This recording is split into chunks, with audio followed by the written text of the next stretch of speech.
49 সালে এই ত্রিপুরাকে গণতন্ত্রের কাছে বিক্রি মানে হ্যান্ড ওভার করে দিয়েছিল।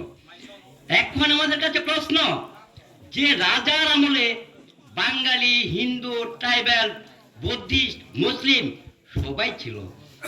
হয়তো কিছু বাঙালির ম্যাচুরিটি কম ছিল, এখন বাঙালির ম্যাচুরিটি বেশি হয়ে গেছে। জানেন আমাদের পাশেই বাংলাদেশ। তবে আজকে আমরা দেখেছি সিপিএম এর 25 বছর শাসন, ইনকলাব জিন্দাবাদ, আমরা কামু তোমরা বাদ, কথাটা ঠিক আছে। এর পরবর্তী সময় আমরা দেখলাম ঘরে ঘরে এসে চাঁদা নিত। আজকে বলতো নারী সমিতি, কালকে বলতো কৃষক সমিতি। আরে ভাই এত সমিতি কিটা? আমাদের তো 26টা সমিতি আছে, আপনি কয়টাতে দেবেন চাঁদা? আমি বললাম বছরে কত দেবে? তখন বললো বছরে তো 2000 টাকা দিলে হয়।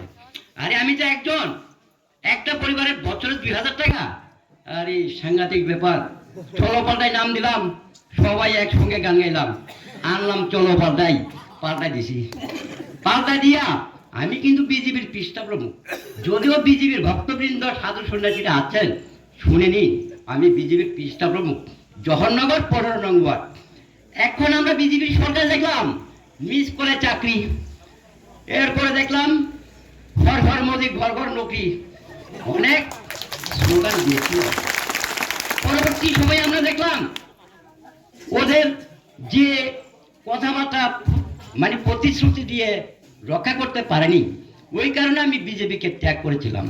পৌরসভা ভোটে 2 দিন আগে জহরনগর ওই মুথা সরকারের কাছে আমি মুথার পক্ষে হয়েছি। এখন মুথা হয়ে আমি ওই সময়ই বলেছিলাম যে আমার কাছে 20 থেকে 30 পরিবার আছে। এখানে প্রেমলাল দাদাও আছেন, উনিও ছিলেন ওই দিন প্রোগ্রামে, কিন্তু বিজেপি পাস করতে পারেনি জহরনগর 15 নং ওয়ার্ডে।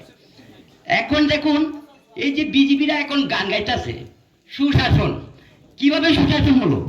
সুশাসন, কেরোসিন তেল 22 টাকা, কেরোসিন তেল এখন হলো 115 টাকা। এই কে বলে সুশাসন? আর সর্ষের তেল 70 টাকার তেল এখন 220 টাকা, এটাই হলো সুশাসন। 10,323 মাস্টার তাদেরকে বলেছিল বিকল্প ব্যবস্থা করবে বিজেপি সরকার আসলে, কোথায় করেছেন? বিজেপি ভাই আর তোমাদের দেখানো হবে না, এবার বিদায় নিতে পারেন। যাক, এখানে আমাদের টাইম খুব সীমিত। এরপরে আমি আরেকটা কথা বলছি, এখানে দেখুন সিপিএমরা নাম দিয়েছিল উপজাতি, বিজেপি সরকার নাম দিয়েছে জনজাতি, আর বোবাকরা নাম দিয়েছে টিপ্রাসা, মানে আমরা ত্রিপুরাবাসী। এখানে হিন্দু, মুসলিম, চাকমা, হালাম, কুকি, জমাতে, নোয়াতিয়া সবাই থাকবে। এখন দেখুন শের কা বাচ্চা শের হতায়। রাজার মুখের যে বাক্য যে টিপ্রাসা, আমরা ত্রিপুরাবাসী, কত সুন্দরভাবে বুঝিয়ে দিয়েছে। তাহলে আপনারা আনারস যে চিহ্ন, প্রতীক চিহ্ন আমাদের ত্রিপুরা মোথার, আমাদের ক্যান্ডিডেট মহাশয় এখানে উপস্থিত আছেন। এখন আপনারা সবাই আনারস যে গাছ নষ্ট হয় না এটাও বুঝেছেন, আমার পূর্ববর্তী বক্তা বলে গেছেন। আর ফুল কিন্তু মরে যায়, চৈত্র মাসে জল নাই, এবার ময়রা দেন। আমি বেশি কথা বলছি না, সময় কম।